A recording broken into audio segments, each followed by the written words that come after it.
The gospel accounts of the events that took place in the life of Jesus from the time of his entry into Jerusalem until his death upon a cross later that same week.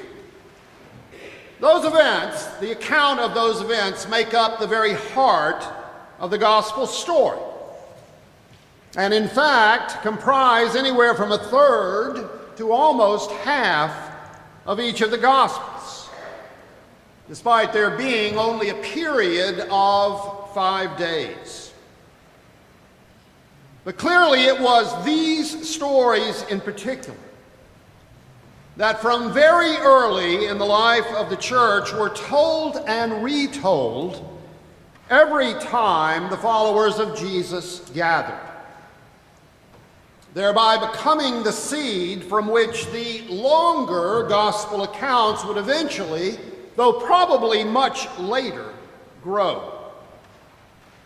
Now, they are the stories that many of us have heard our entire lives, especially the accounts of those events that are commemorated in the special observances of this Holy Week. In particular, those we know as Maundy or Holy Thursday and Good Friday. Because all four of the Gospels do contain accounts of these events, accounts that are for the most part remarkably similar, more so than is true of almost any other parts of the Gospels, our own personal version of these events, which is to say our memory of what it is that happened that week, tends to have been formed from bits and pieces taken from all of the four Gospels, particularly the more dramatic accounts of these stories.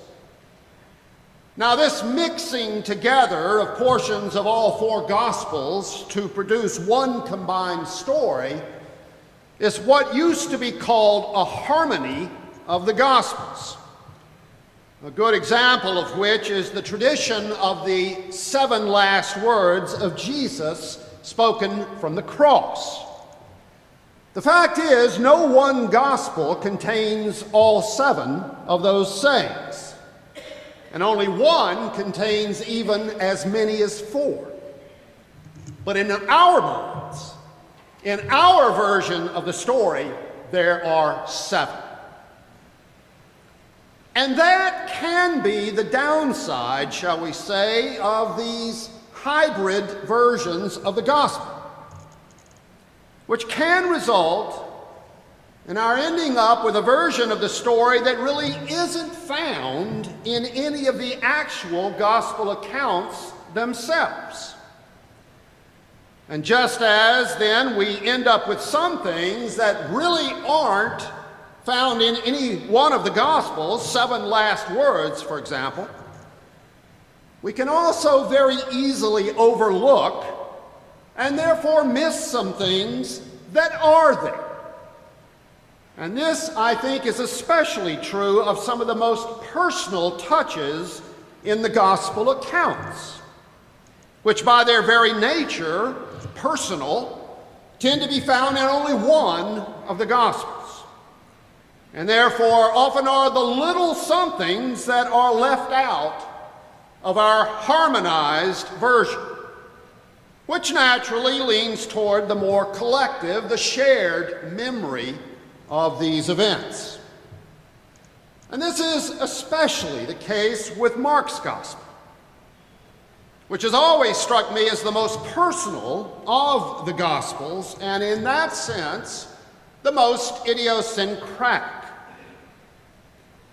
And as a result, we may not even notice when we read the Gospel of Mark, and even more so when we listen to the Gospel of Mark read aloud, as we do here in church, that it is different, that it's not the same as the other Gospel accounts of these events. Now, it's not wildly different, but it is different.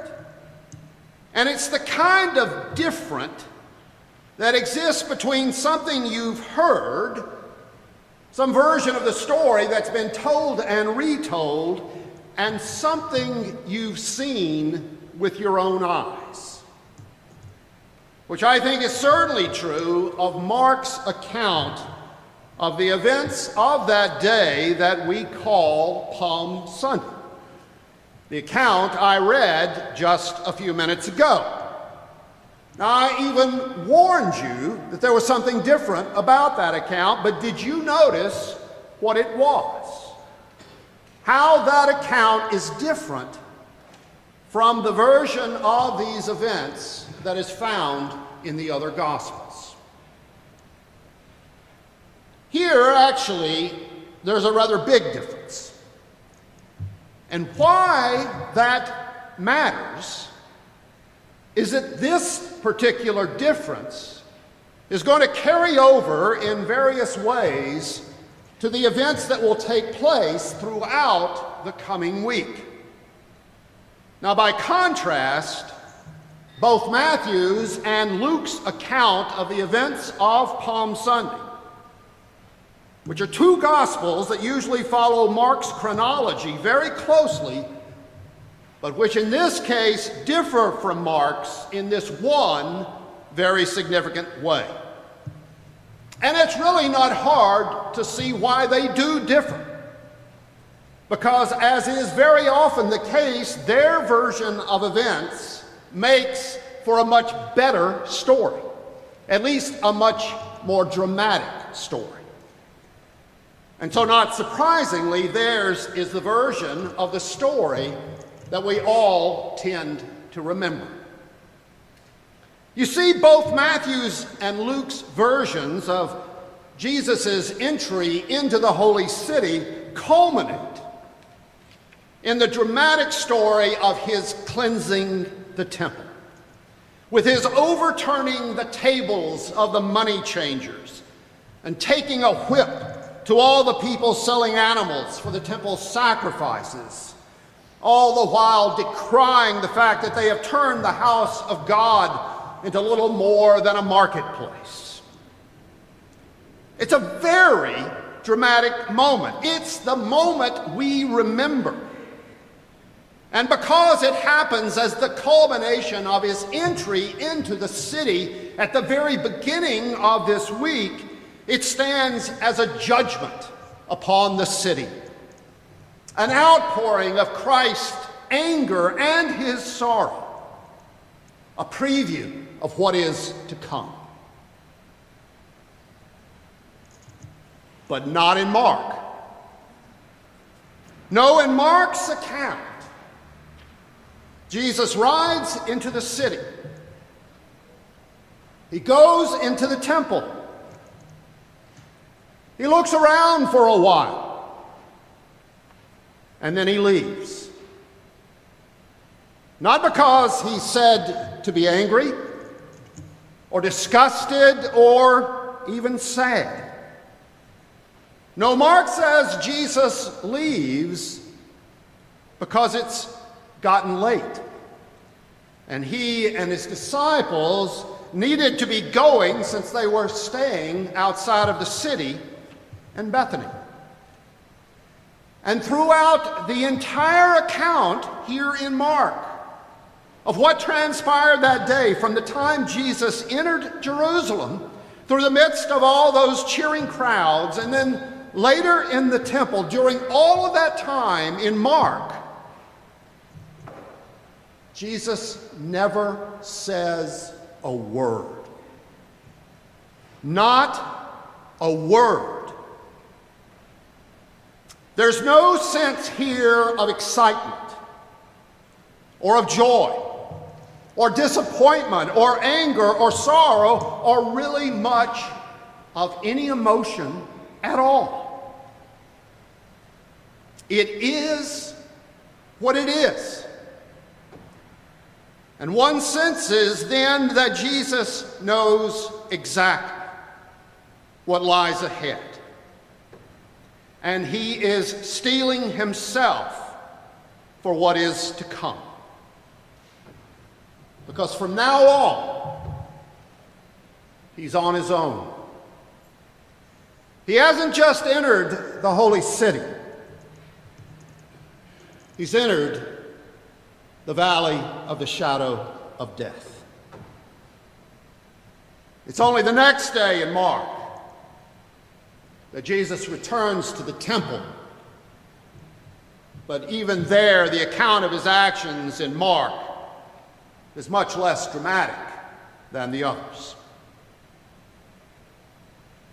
What strikes me is that the Jesus we see in the Gospel of Mark on Palm Sunday is the same Jesus that we'll see on Thursday evening, and then again on Friday at noon.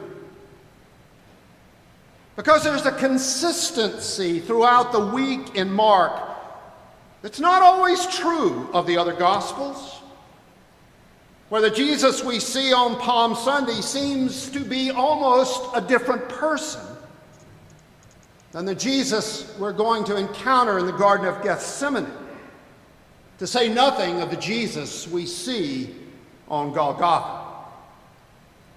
But in Mark, it's the same Jesus. The Jesus we saw entering the city, the Jesus we saw looking around at the temple and then leaving, it's the same Jesus we're going to see later on sitting at table with his friends and then praying by himself in the garden. The same Jesus we're going to see in custody, having been betrayed by all of his friends, even Peter. The Jesus who dies alone on the cross. His disciples, at least the men, nowhere to be found. Now, the Jesus we see is the Jesus who walked this lonesome valley. The lonesome valley that, in the words of the old spiritual, nobody walked it for him. He had to walk it by himself. And it's that Jesus that I'd like for us to think about today. For there comes a time in all of our lives when we'll have to do that too. When we have to walk that lonesome valley ourselves. And so the reason we commemorate the events of this week every year, the reason that many of us will be back on Thursday evening and again on Friday at noon is not just to remember what Jesus went through, the ordeal he faced,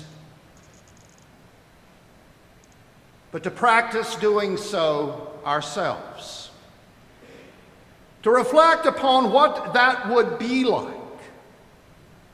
Not to face the same ordeal he did, to be sure, not that of the cross, but to face whatever ordeal is ours. Whatever ordeal does come our way in life. And prepare us to do it alone.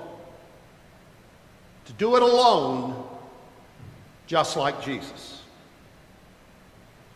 For while it's true that we face most of the challenges in our lives from the collective strength of our relationships with family and friends and loved ones, and thank God for that collective strength, still there will come a time when we will have to walk that journey all by ourselves, all alone. And when that time comes, knowing that we are following in the footsteps of Jesus will not only be the source of our greatest strength, it may well be our only strength. Which is why the story of this Holy Week, the whole story, is so important.